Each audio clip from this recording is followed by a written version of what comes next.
Modern contaminants are in our water supply because our water system is all connected. So there's no real pure place, unfortunately. The Safe Drinking Water Act was implemented in 1974, and some contaminants have been added to that list since, but really nothing has changed for over 2 decades until 2024 when they added some forever chemicals onto the list. That was largely rescinded in 2025. So a number of those forever chemicals were taken off the list, and then the timeline for compliance was pushed out to 2031. You are the founder of Loonen, which is a water company. It's when someone does the extra work like you're doing and showing that it can be done, that the consumer expects better from everyone else. I became obsessed with the fact that there wasn't a brand that you could trust that really stood for transparency in sourcing. You're listening to Be Well by Kelly LeVeque. Clara, I'm so excited to have you on today's podcast. I feel like this is just like girlfriends in a very formal lit family room. It's the best. Absolutely. Well, before we get started, I kind of want to just talk a little bit about your background. You are the founder of Loonen, which is a water company that I am an advisor, an investor in, and a huge supporter of. And never did I think that there was a open space in water. But I've learned so much from you in regards to water quality and bottling and just transparency and source. And you are also a mom, and I'm a mom, and this obsession with what we're eating, what we're drinking, what we're breathing really kind of comes to a head, I think, when you become a mom. So can we talk a little bit about you and your background and what inspired you to start Loonen? Absolutely. And thanks for having us. Yeah. So I spent the last 15 years as a general partner at a venture capital fund. And we really focused on investing in consumer-oriented companies that focused on making life easier, for lack of a better word. And then I got pregnant. And you said this best to me at one point when we were talking about this originally, which was there's no better researcher than a pregnant or newly postpartum mom. Yeah. And it's so true. And when I was trying to get pregnant, it was a harder path than we anticipated. I ended up going through IVF. And I really turned my research brain onto sort of everything I was putting in and on my body, because I was brought up in a household where we really embraced modern medicine, but we also really focused on holistic lifestyle changes to support health. Mm-hmm. And so that led me to this class of chemicals called endocrine disruptors. Okay. And I learned more and more about how impactful they are to your fertility. I mean, host of other issues around them, but really proven to be detrimental to fertility. And so in starting IVF, we really started focusing on getting them out of our day-to-day lives in a way that was sustainable and manageable. And it felt like in every category of consumer, there was an answer. Food, we eat mostly organic. Personal care and beauty, like there are brands that are clean that stand for that. And then you get to home cleaning and it's the same, right? Like we use vinegar and water a lot of the time, and there are a bunch of other brands that are clean and stand for that and explain it to the consumer. And then you get to the water category and it's super confusing. I couldn't find a bottled brand that I trusted. We were living in a rental at the time. And at some point, I just felt like I was in a water production facility because we couldn't put an under-counter filtration system in. Then I bought the best countertop that I could find. There were still plastics involved with it. So I'd be filtering the water, pouring it into a glass jug, trying to remineralize it at home, storing it. And it just, I became obsessed with the fact that there wasn't a brand that you could trust, that really stood for transparency in sourcing and transparency in their testing, and testing not just for a normal water panel, but also for things we know today as modern contaminants in our world, which, you know, include PFAS and microplastics and phthalates and bisphenols and all of those sorts of things. And then the last component being exclusively glass bottled, because plastic and plastic lined aluminum insert real issues into what you're drinking. Right. So take me back. How long ago was this when you started your deep dive into becoming a water researcher and finding no options? Because I feel like for a lot of people, myself included for a long time, it was like, oh, well, yeah, I'm not going to drink out of plastic. And don't try to tell me that the aluminum or the cardboard container doesn't have a plastic lining, because I know that that's not the case. I'll just drink X, Y, Z glass bottle, whether that's Mountain Valley or other brands. Like, why were those coming up contaminated for you? Yeah, so we'll rewind. My daughter's 18 months old, so I know for a fact that it started more than 18 months ago, about 18 months plus 10. Yeah. Like 2.5 years ago, I just started pulling on this thread. And when I first started on it, I thought that we would spring source our water and then just bottle it. And so there are two components there.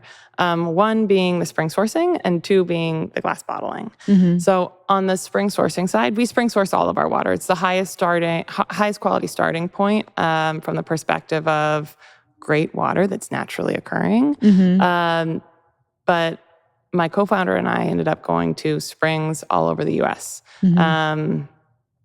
And every single one of them had a footnote, right? Whether it was nitrates or radium, glyphosate, et cetera, like modern contaminants are in our water supply because our water system is all connected. So there's no real pure place, unfortunately. And that means that there has to be some level of filtration.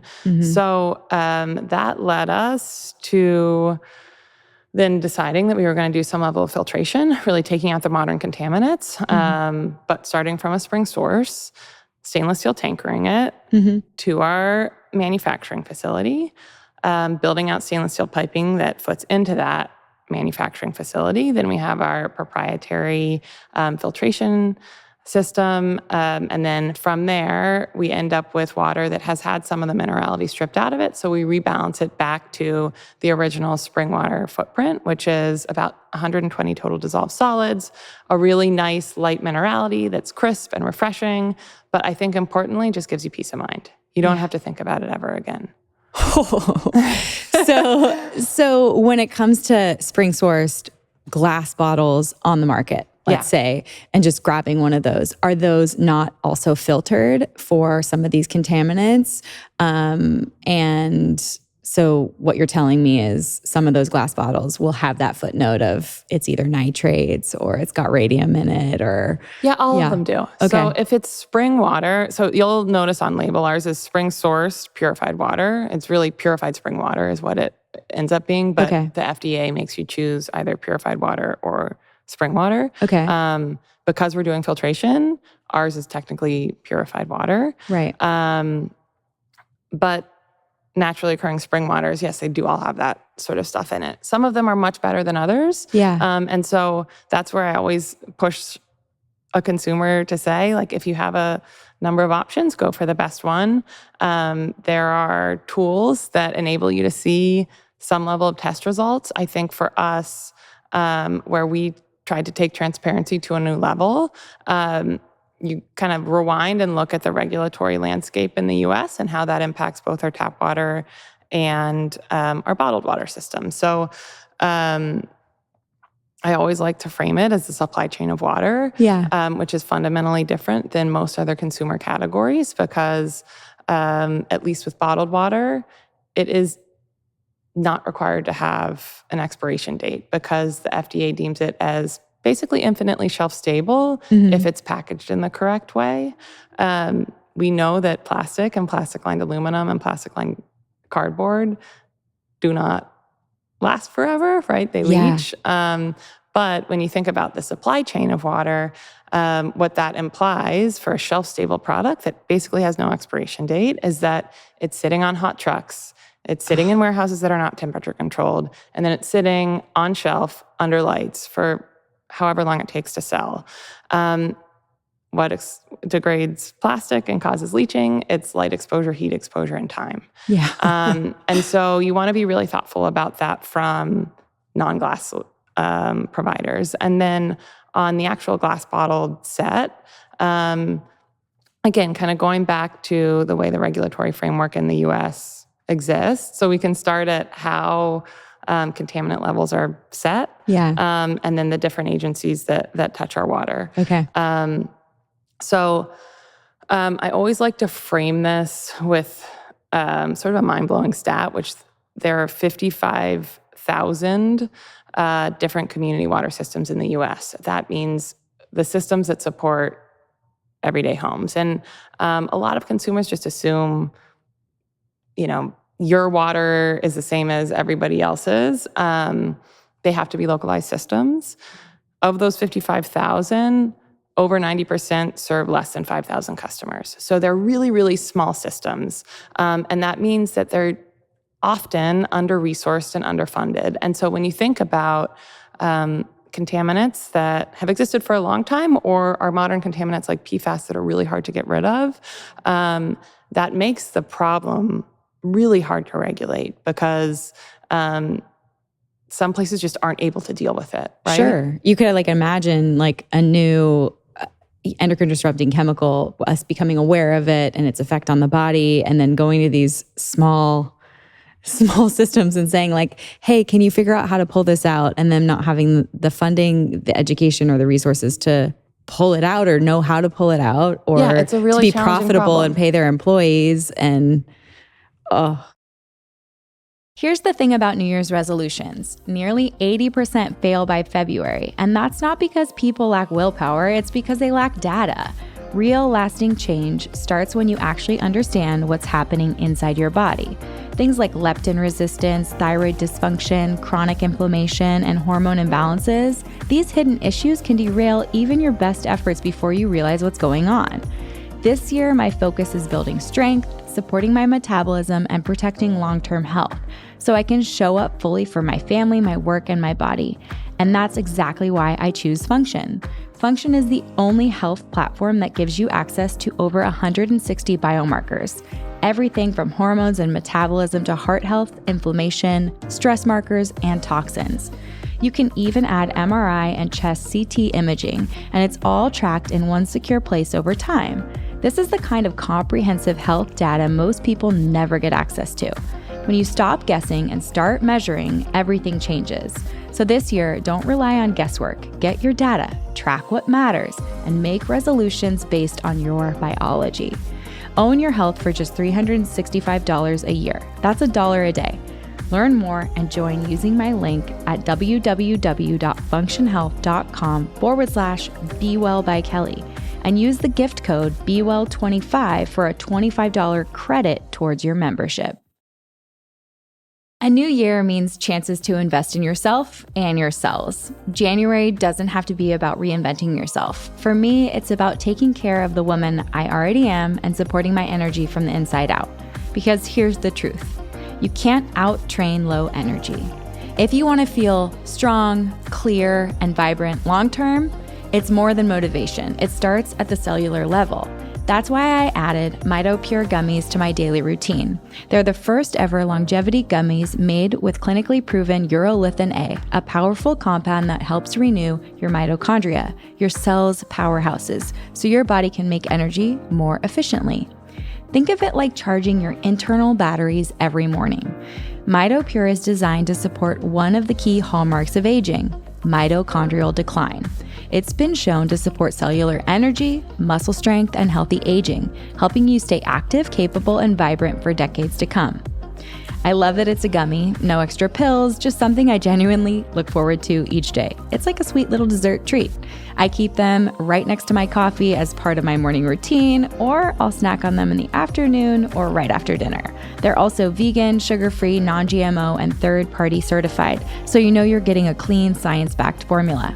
Longevity doesn't have to be complicated. It starts with one simple habit. So don't let another year go by feeling less than your best. If you're ready to support your energy from the inside out, try Mito Pure gummies today and start investing in your future self, one day at a time. Grab 30% off your first month of Mito Pure gummies at timeline.com/BeWell30. That's timeline.com/BeWell30. BEWELL30 while the offer lasts. So the Safe Drinking Water Act was implemented in 1974. And some contaminants have been added to that list since, but really nothing has changed for over 2 decades until 2024 when they added some forever chemicals onto the list. Okay. That was largely rescinded in 2025. So a number of those forever chemicals were taken off the list, and then the timeline for compliance was pushed out to 2031. And again, this is not to be political or fear-mongery. It's just factually the problems that we're dealing with in the U.S. from a water system perspective. Yeah.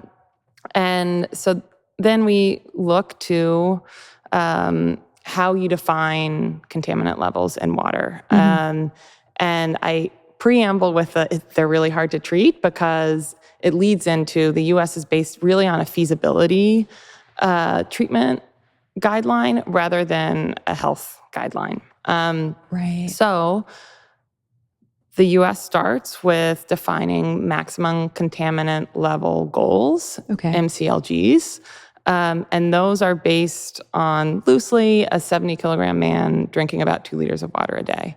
And then they're adjusted to some level for sensitive populations, but generally speaking, that's the ballpark that we're solving for and showing that at that man drinking that much water per day, there is little to known risk at a certain level. Right. And from those MCLGs, we derive MCLs, which are the maximum contaminant levels. And those are really feasibility based. They're meant to be as close as possible to MCLGs, but they aren't. Yeah. So if you look at, for example, arsenic, which is a known carcinogen, you don't want to drink a lot of arsenic. Yeah. The EWG and California Health Guidelines, which are basically MCLGs, say 0.004 parts per billion. Okay. And then the guideline for the US is 10 parts per billion. So that's a difference of about 2,500 times. Yeah. And those ranges can sometimes be narrower, but they can sometimes be broader. And that's why I think it is really important to be thoughtful about how you're filtering water that's coming into your home, and what you're drinking from a bottle. Yeah. Whew. So it seems like we can't meet safe levels across tap water for drinking and keeping people safe, and we don't have the capabilities to. Some tap water is better than others. Yeah. There are really great resources out there for you to have a better understanding of where your tap water ranks. Okay. EWG does a great job of reporting it. Okay. Municipalities are required to test annually. So, and those results are publicly available. So you can kind of do your own research, which I encourage people to do always. I don't think this sounds scary for sure. But, if you go back to, I was born in the 80s, grew up in the 90s, you couldn't go anywhere without learning about a Brita filter, right? Yeah. Like the notion that our drinking water is not perfect is known and has been around for a really long time. And I think it's powerful to be informed and to have a base of how you can protect your family at home for the most part when you're on the go. And then 80-20, like if you're on an airplane and they're only serving Dasani, like you drink the Dasani because you're thirsty. Right, exactly. So obviously we look at like, okay, where's our tap water levels? What's the municipality like water tests look like? Okay, we have a general understanding of our area. Then we can take it to like, okay, if we're going to bring water into our house or if we're going to filter water in our house, we would have specific goals for that or a reason for that. Like for me, like that was part of buying our first home, was focusing on a crazy amount of water filtration for a whole house system that my husband's very annoyed about because of the containers that live in our garage. But even going down the path of saying like, okay, I want to do a whole house system, or I want to remineralize or soften our water. I want to add an RO to it. There's so much plastic and very few options when it comes to like filtering and storing in stainless steel or glass or, any type of like titanium, safe metal. It's all going into like plastic bladders and and it's like, why am I filtering my water to then store it in plastic and then pump it through plastic piping through my house? Like, it's like there's layers to this where you start to unpack like, well, actually, I'm getting RO filtered water that sat in a plastic bladder in my garage and then traveled through plastic pipes to my like cold filter in my sink. And it's like, it never feels perfect. And I feel like your attention to detail when it came to not only understanding the process, but building a facility that removed that, and then going even further to understand why are consumer reports coming back telling me that my glass bottles have more microplastics than plastic bottles. And getting to that root cause was just, I think in our multiple meetings, was just like mind-blowing to me. So can we talk about not only focusing on the quality, but then the whole production facility and where people make mistakes when they're bottling in glass? Yeah, absolutely. So I think you're referring to that study that came out of France. Yeah. That was sent to me maybe 400,000 times, which is impressive because I don't know 400,000 people. But yeah, so the study basically said that there was a little bit of a clickbait headline that said glass has more plastics than plastic, which is not true because glass is an inert material. Yeah. Plastic is plastic. Glass doesn't have plastic in it, right? So the contamination is coming from somewhere else. So if you actually read the study, what it says is that caps can be real sources of plastics contaminant. And the caps that are most likely to contaminate are sort of those beer bottle-like caps that have really rough edges around them. And if you think about the way that caps get to a production facility, they're batched together, and then they're jumbled around and jingle a bunch, and then they arrive at the production facility. You can imagine with the edges being really sharp, that creates a lot of abrasion, and through that, little chips and scratches, and sort of a bag full of like microplastic dust all over the caps, right? And so if they're not washed pre-application, that's a problem. Okay. And similarly, you just don't want to use a painted cap, right? So those are two really easy things for a consumer to look out for. One is try to avoid pop-off tops because the risk of contamination there is higher. And two, try to avoid any caps that are painted. So our cap is aluminum, raw aluminum, intentionally so, and it's also washed twice before it's applied. So it goes up on a conveyor belt, comes back down. We call it a cap car wash. It's a very annoying attention, like detail that you have to pay attention to. But we've tried to be really thoughtful about every big little detail so that you can have peace of mind when you're just drinking your water. Water is 60% of you. It really is the foundation to health. And so, in a world where a lot of people are optimizing their supplement stacks and adding protein powders in and greens powders, like it's really important to think about what the base is that you're mixing all those things into. Right. Yeah, it makes you really start to think about like even the easy fun drinks that maybe you're bringing into your house, like a sparkling beverage that, isn't using natural flavors, but it's using like the essence of lemon or lime and the squeeze of this or a squeeze of that. And you're like, okay, it's in an aluminum can that's plastic lined.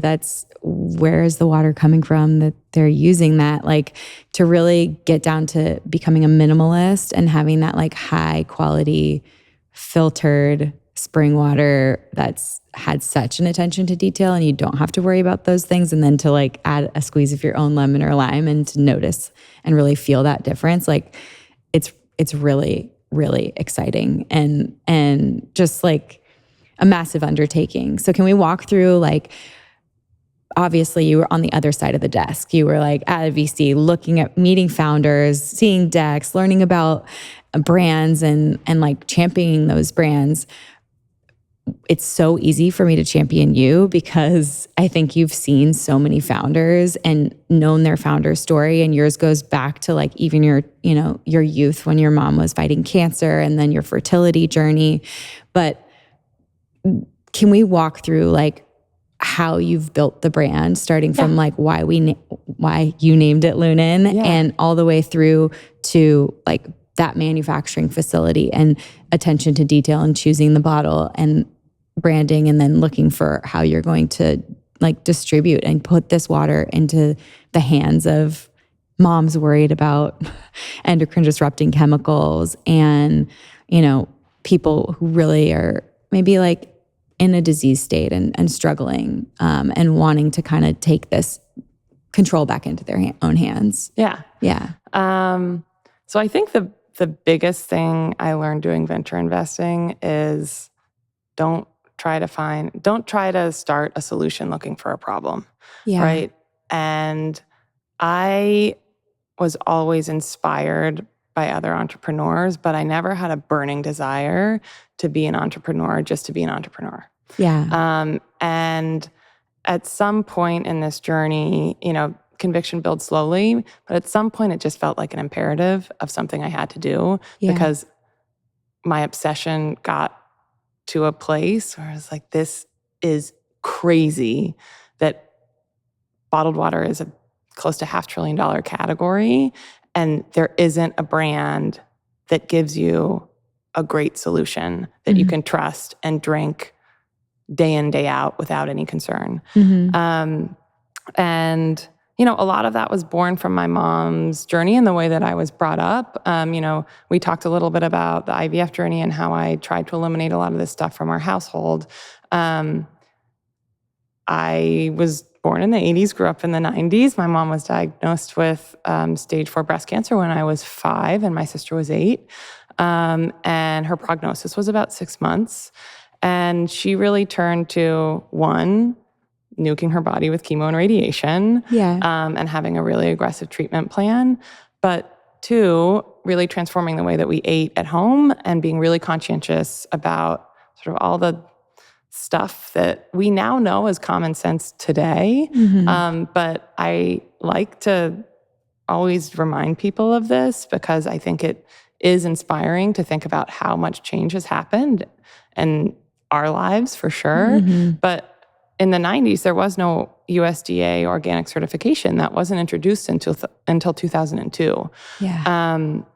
And so, like, very simplistic examples, I wasn't allowed to buy milk at the school cafeteria because there wasn't organic milk, and that milk had bovine growth hormone in it. And, you know, my mom did sort of local grassroots work and advocacy for her own home and also for our community, in the sense that she called every dairy farm locally that was on shelf at the grocery store and found one that guaranteed that none of the farms that they partnered with used bovine growth hormone, and that's the milk that we drank. And other small examples, like she was in the school one day and saw them cleaning the lunch tables with industrial cleaner, and she went to the janitor in the cafeteria and was like, can you at least not clean one table with that? Because my daughter is opening her lunch and eating it off of the table every day. Like, you don't have plates at lunch, right? And the janitor was like, well, what do you want me to clean it with? And she's like, vinegar and water in a spray bottle. And then, lo and behold, all the cafeterias in our school system were cleaned with vinegar and water in a spray bottle, right? And so I think these little vignettes are so empowering, because sometimes the problems can feel really overwhelming. But when we reflect back on just how much change has happened in the organic food section, which is really dramatic from the perspective of accessibility, and how you can do it even if sort of the certification and regulatory landscape hasn't caught up with the problem yet. You can do it in your own home. You can do it at a community level. And it doesn't have to be that overwhelming. I am so excited to share with you guys an incredible scientific breakthrough to support our long-term health and wellness. Meet Fatty 15, powered by C15, the world's first essential fatty acid discovered in over 90 years. Scientists are calling it the longevity nutrient, and for good reason. Fatty 15 was founded by Dr. Stephanie Van Watson, who uncovered C15 while studying aging dolphins. Her research revealed something incredible. C15 works by strengthening our cells, improving our mitochondrial function, and protecting us against damaging free radicals. The result? Better long-term metabolic, liver, and heart health. Fatty 15 is powered by pure vegan-friendly form of C15 and an odd-chain saturated fatty acid that's more stable than most polyunsaturated fats. That means it resists oxidation, staying potent in the bottle and in your body. It turns out that many of us are deficient in C15, which results in weaker cells that make less energy and quit working earlier than they should. All of that makes us age faster, sleep poorly, and feel sluggish. But by replenishing our cells with that essential C15 nutrient, the only ingredient in Fatty 15 effectively repairs our cells and restores our long-term health. Plus, it comes with a gorgeous reusable glass jar and refill capsules shipped quarterly right to your door. Fatty 15 is on a mission to replenish your C15 levels and restore your long-term health. You can get an additional 15% off their 90-day subscription starter kit by going to fatty15.com/Kelly15 and using the code Kelly15 at checkout. If you're trying to stay hydrated this summer without the sugar, food dyes, or mystery ingredients found in typical sports drinks, let me introduce you to Element. It's a zero-sugar electrolyte drink mix made for people who want to feel their best. Whether you're chasing kids around the park, powering through a workout, or just trying to beat the mid-afternoon slump, electrolyte balance is key. Low levels can show up as headaches, fatigue, muscle cramps, and even brain fog. Element gives you the perfect balance of sodium, potassium, and magnesium without any of the junk. This summer, I've been hooked on their lemonade salt flavor. It's tart, salty, and truly tastes like summer in a glass. It reminds me of the lemonade stands I used to grow up with, and it's one I feel great sharing with my boys. The best part, lemonade salt is officially here to stay, starting September 2nd through October 31st. And here's the best part. You can try Element totally risk-free. If you don't love it, they'll refund you, no questions asked. Plus, when you order through my custom link, you'll get a free 8-count sample pack of Element's most popular flavors, including 2 sticks of citrus salt, raspberry salt, watermelon salt, and orange salt with any purchase. So just head to drinkelement.com/Kelly. That's drinklmnt.com/Kelly, spelled Kelly. It's the perfect way to find your favorite or share with a friend. So it was through that lens that I kind of came to, okay, we can do this in our own home, right? Right. We eat mostly organic. We have gotten rid of all of our plastic food storage containers and switched our cookware like I'm sure all of your listeners have at this point. Yeah. But they're boring things. It's not like we're asking you to start exercising 7 days a week or change your diet. It's just resetting a foundation, and you can do it piece by piece as things get old, right? Like when your nonstick pan stops working, throw it away and get a cast iron pan. Right. When your detergent runs out, switch. Yeah. And so it doesn't have to be this overwhelming, you go home and you have to switch out everything in your life, which I think is really empowering. And I just kept getting stuck on the water piece. Yeah. Yeah. Because it, to me, was the least solved piece and the most confusing. And so the way that, we do it in our home is obviously we drink a ton of Loonen. Yeah. I know that that's not necessarily something that everybody can do, but when you're thinking about, okay, I really like sparkling water, just drink our water. Yeah. If you're on the go, grab a bottle of Loonen. On a day-to-day basis, I think it's important to have a reverse osmosis filtration system at your sink where you're cooking from and drinking from on a day-to-day basis. Right. The catch there is that it's not mineralized, and that's important from a hydration perspective. We have been really thoughtful about mineralization levels in Loonen so that they do hit that perfect mix of water as nature intended, which is perfectly hydrating for your body. And so if you're doing RO at home, mostly, like I guide people to, you should add some minerals back into your water.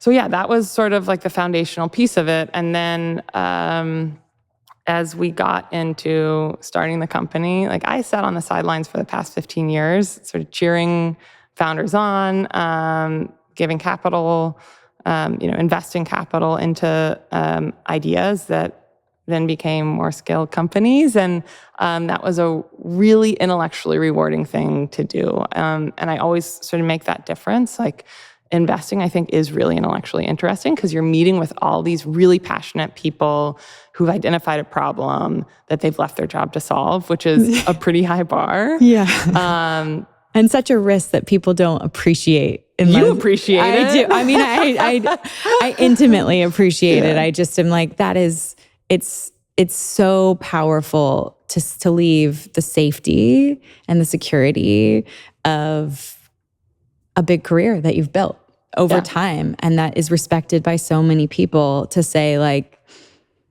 I have to do this. Like, I can't stop thinking about this. This is such a problem. And I think for women specifically around fertility and becoming a mother, and this, for so many of us, we build these big careers and then we wait until we're like, oh, hey, I'm ready. Okay, let's like start a family. And you want it to happen like when you want it to happen, and you have this plan. And then to feel like your body is not in your control because what you're inputting into your body is not in your control, to get down to that granular level and be like, I can't even get the clean water that I want.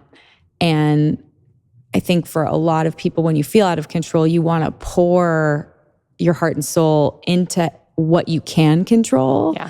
And there was that sort of black box for you in the water space. And so it's very easy for me to champion you and to champion Loonen, and just the attention to detail down to the cap and the car wash, the cap car wash, and all of the things associated with it, mineral content, the, even just the carbonation levels of the sparkling, which are like the burn your tongue, like high, delicious, like, well, this gets quenching. into the fun side of brand building, right? Okay. So like we've covered my obsessive personality, right? And like for me, the real tipping point, if we zoom out on it, was I became really focused on this while I was pregnant, and then I had a baby, and I was super thoughtful about the formula that I was choosing. Yeah. And then I mixed it into water.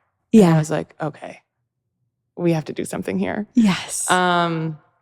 But there's also a lot of fun around it, right? Yeah. So we'll talk a little bit about the brand, and the bottle. And then I want to talk about like how you formulated and decided on like the mineral content, and then how you decided on the carbonation levels, and what you're envisioning for Loonen across the United States.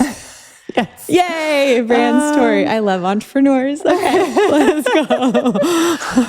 My future in VC, I feel it. It's coming eventually. Coming. That'll be my retirement plan. We can start a fund when Loonen exits. Future plans. Exactly. Okay. So yeah, I grew up spending a lot of time on a small lake in northern Vermont, and it's incredibly pure. The roads are dirt roads. There's no cell phone service. It's just sort of like this magic slice of America. And the loon nests on that lake. A lot of loons are around New England and the Northeast in the summers because they are migratory water birds. And Crazy as a Loon is based on the loon. Okay. They have a really crazy call. So if you ever hear them, it's sometimes a little bit haunting, but a lot of the anchoring of our brand is like, it's not crazy to expect your water not to have plastic in it. Yeah. But I think the really remarkable thing about loons is that they are monogamous to one lake over their lifetimes. So every year they go back to the same lake. Unless that lake becomes contaminated. They are super sensitive to environmental contaminants. And so if a lake becomes contaminated from a water quality perspective, they stop showing up. And so they truly are nature's symbol of water purity. Yeah. And they're loony, which one could say it's insane that I left my job when I had just had a baby to start a company in a water category that is really challenging to operate in, with historically low margins and wild competition. So it speaks to me on a number of levels. You're my kind of crazy. And then we tried to be really thoughtful about every little thing, because I think these big little details add up to real differentiation in a category. The bottle is thin enough to always fit in your car cup holder. Ugh, I love that. Some water bottles do not, and it drives me bananas, and it's sloshing around on your passenger seat, and it's just like a bad user experience. Yep. And then cognizant of the fact that people are often adding electrolyte mixes and greens powders to their waters. The spout is quite a bit wider than what's norm in industry. So it's 38 millimeters. It makes it easy to dump your electrolyte powders into without having this like plume of like salty sweet smoke in your eyes. And then there's rippling on the bottom, in part as a wink and a nod to old school plastic bottles, because we thought that was funny. Yeah. And it's meant to sort of mirror water movement, but also it's just added gripability. I was going to say, I like the it feels like you're not going to drop it. Yeah. Yeah. And we talked about the gaps. Yeah. And so how we bring this to life, we're really focused on driving adoption in California to start. That's where I live. It's in my backyard. It's easy to sell there.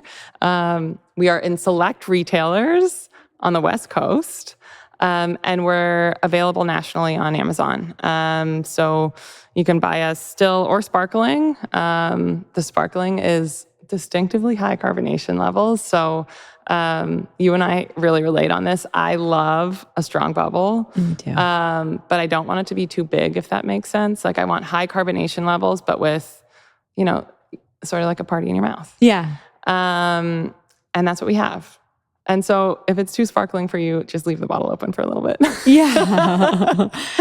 It's fascinating. I remember talking about brand strategy in distribution to coffee shops and high-end restaurants. Can we talk about that plan? Because there is such a difference in the consumer experience, which I'm going to actually have a sip of the sparkling. So I think one thing that I took from Venture was know what you don't know. And the best founders really know what they don't know and embrace that. Mm-hmm. I know for sure that I don't know how to start a water company without the help of somebody who is really operationally savvy in the category. Yeah. So my co-founder was actually on the founding team at Spindrift. He led all their operations for the first decade of the business, including R&D of all their different flavors up until I think Island Punch was his last one. But he had the perspective that I share, that in beverage specifically, if it's such a high velocity category where you drink water all the time, all day, every day, so you really need to kind of be everywhere in a market to gain real brand loyalty over time. Mm-hmm. Because not everybody's going to go on Amazon and order your water. Right. And when you're out and on the go and you want to grab something, we need to be there. Right. And so we have really chosen to be focused on the West Coast to start. That'll be for the first little while of the business. And then we'll look to expand beyond that once we've proven that out. But from a on-prem restaurant perspective, I think in a world of contracting alcohol spend, which is historically a really high margin part of the restaurant industry, we give a really powerful reason now to finally buy still and sparkling tableside, because it is just different than what you're getting out of a tap. Yeah. I mean, the taste is different. And I wouldn't consider myself like a water sommelier or anything. Yeah. I don't know if there's a name for a water taster, but it is a water sommelier. Okay, great. Well, there you go. Ad lib. So, but I mean, I feel like there are certain times when you can really taste the difference in waters where you're like, does it have a metal aftertaste or a chlorine aftertaste or ammonia aftertaste, depending on where you're drinking water. I even will go up to the mountains quite often. It's part of our family and the way I was raised, run up to Mammoth and snowboard. And we never really bought bottled water when we would go up there. When I was little, we just grab a plastic kid's cup, and fill it from the sink and drink it. And now it's if we run out of bottled water and it's the middle of the night and you're fill up a cup, it's a pungent chlorine smell to the nose, and just the experience is kind of a little bit nerve-wracking, And then when it comes to bottled waters, it's amazing to me how like acidic some of them can taste and how some can taste thick and some can taste thin. Yeah. Do you know like the reason for all of that and like Yeah. what it should feel like and taste like? Yeah. So from a tap perspective, a lot of disinfection byproducts end up in your tap water, which is just, it's to make your water safe so that you don't get a stomach bug. That's the correct thing to do. Yeah. Right. It's funny. One of our investors, when we were originally talking to him about this, he was like, you know what I like to do?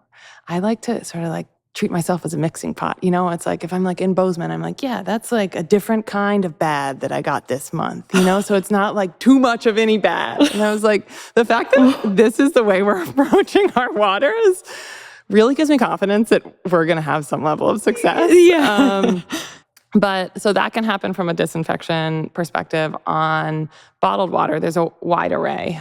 So if you get a distilled or purified water that doesn't have any added minerality back to it, it can just taste really flat and almost metally, frankly, because it's got nothing in it. Yeah. And it's also not super hydrating because it doesn't have the minerality to like sink into your body. Okay. And then there are some waters that are super high minerality, and they tend to have some level of silica. If it feels heavy, it usually has some level of silica in it, which is normal in groundwater. Okay. Not crazy or something to be afraid of, but it can feel really, really heavy. Okay. And for me, if I drink super high mineralized water, a ton of it, I just feel like bloated. Right? Yeah. Like my face gets puffy. I have a naturally puffy face, so like, I want to avoid it.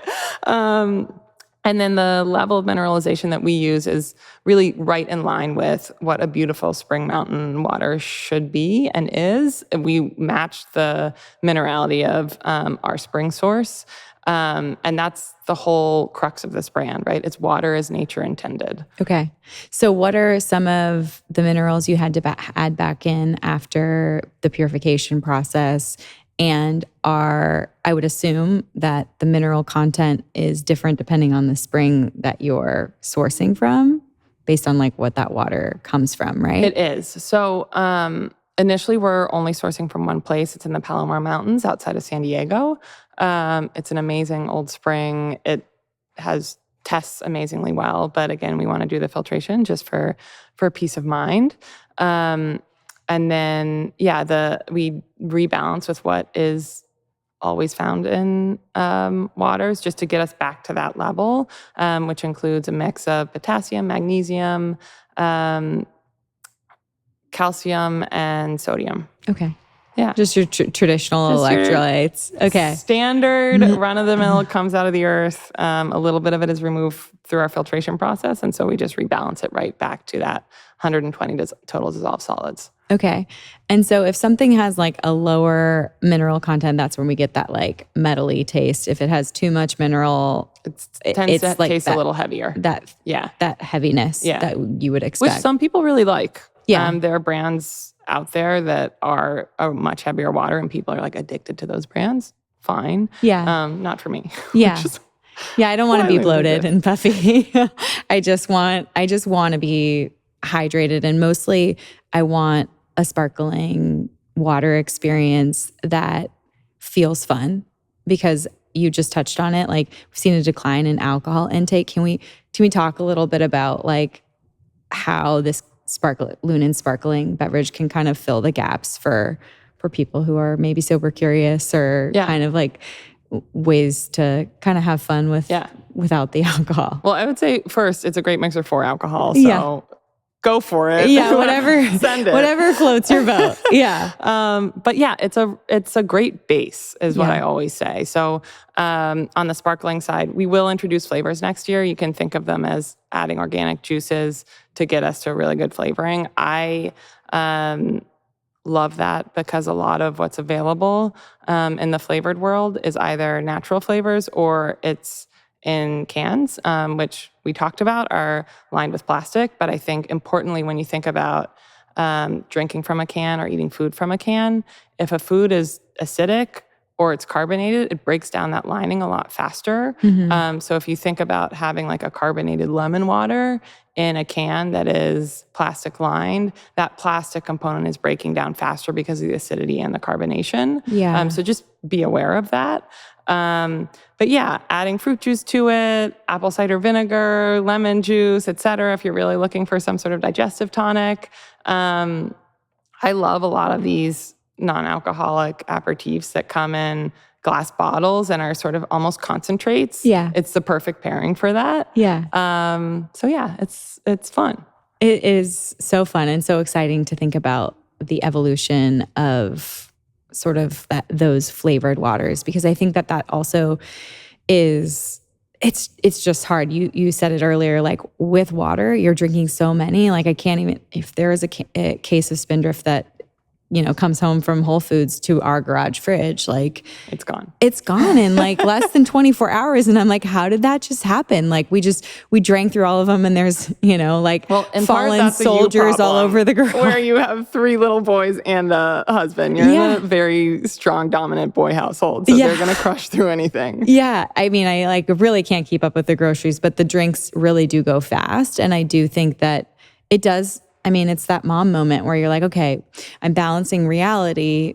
Like I'm balancing my like boundaries and my rules with like the reality of having something that is like slightly more fun for them, so that they're not asking to drink sodas, or that I have an extra option or something different, and I think that's a lot of sort of the heart and soul of our brand, is we want to provide a solution that's easy, peace of mind, and flexible. And that's kind of the way that I've tried to construct my life as I started uncovering a lot of this. People can go nuts trying to eliminate these things from their lives. And I think doing things that are just simple foundational shifts for boring categories that you don't have to think about on a daily basis, and then it's just kind of like set it and forget it. It sets you up from a health perspective in a really positive way, with really low effort. And oftentimes not as expensive. Yeah.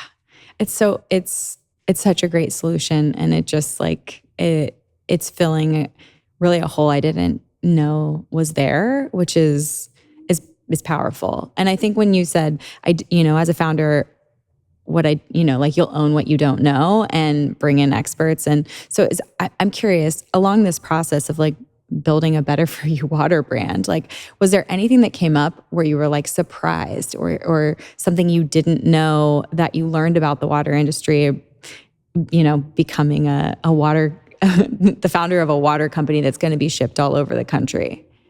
We touched on a lot of it, right? Spring doesn't mean safe. Yeah. Aluminum is plastic lined. That was a real bummer for me. Yeah. Were you thinking that you would go aluminum at first, or were you always glass? I mean, that was when I was on the pregnancy journey, and I was like, oh my God, I can't drink out of aluminum cans anymore. This is a disaster. Yeah. Because I overlay my setup during COVID when you were locked in, and we ordered so many canned beverages. Yeah. And it was, you had very few delights in your day. Yeah, right? totally. When you're in a very small space for a long period of time that you're not really allowed to leave. Yeah. And it was basically just drinking a lot of carbonated water out of cans. Yeah. Yeah. Yeah. That's a hard habit to break. And it's also, when people are going for like a high fructose corn syrup soda, and you're like, oh, I'll just like pick the like sparkling water with a squeeze of whatever, and you feel good about that decision until you see the crazy viral reel of the chemist dissolving the aluminum and holding the shaking. Like, wait, I've been drinking out of a plastic bag. Shaking the plastic bag. You're just like gut punch. Like even when you're trying to make the right choice, it's more difficult. Yeah. And I think a lot of the right choices in the water category, sort of what I describe as water 2.0, over the past 10 years have really been more oriented around, yes, better ingredient selection, but mostly around sustainability, which is really important. Yeah. Don't get me wrong, but it's been at the expense of quality. Yeah. So if you think about a cardboard water doesn't taste good. No, it doesn't. And the nice thing about glass is it's infinitely recyclable. Yeah. And reusable. right? Yeah. Like you can reuse this bottle as much as you want. You can make it a vase. You can put more RO'd water in it if you want. Like you do you. Yeah. Yeah, no, it definitely stands the test of time and is recyclable, which is it's really nice. So other than coming out with flavors and moving from California across the United States, like what would be your goals as a founder that you've seen in other founders in the last 15 years of your work at the VC that you want to implement in your company and want your company to stand for? I think it's really sticking to our core tenets, which are, the highest quality starting point of water, third-party testing and verification on all of it. So we didn't mention this, but our water is NSF certified. We've also partnered with Light Labs on the testing side. So they're running a full panel on all plastics, bisphenols, et cetera, and show that right back to the consumer. So you QR code from back a label, takes you onto site, and you just see it all. And there's no hiding, and it's all batch level tested. And that is really important, right? Because we talked about the production process, how it can insert contamination into what maybe was tested at source as a beautiful water and then ended up in bottle with, chips from a lid or a cap on top of it. So that batch level testing and finished goods testing is really, really important. And then exclusively glass, always, never compromising on that. Yeah. And so the way that I like to think that takes shape is like that's a standard that other people can look to as well. It's a standard that other categories in food and beverage can adopt as well.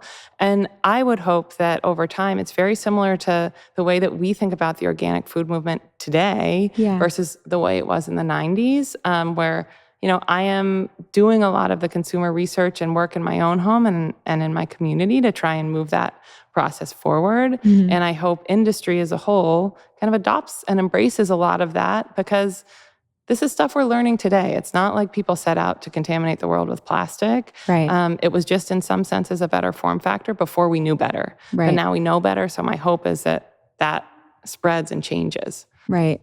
And we can only really do better. For a lot of people, they have to see someone spearhead this operation and go in and disrupt it and say, if I have to, I'm going to build a manufacturing line from scratch to make sure that this is clean and pure and clear and exactly what I say it's going to be. And then to be that transparent to say, no, I can actually show you per batch what your COA looks like, what the testing results look like. I can prove third-party testing.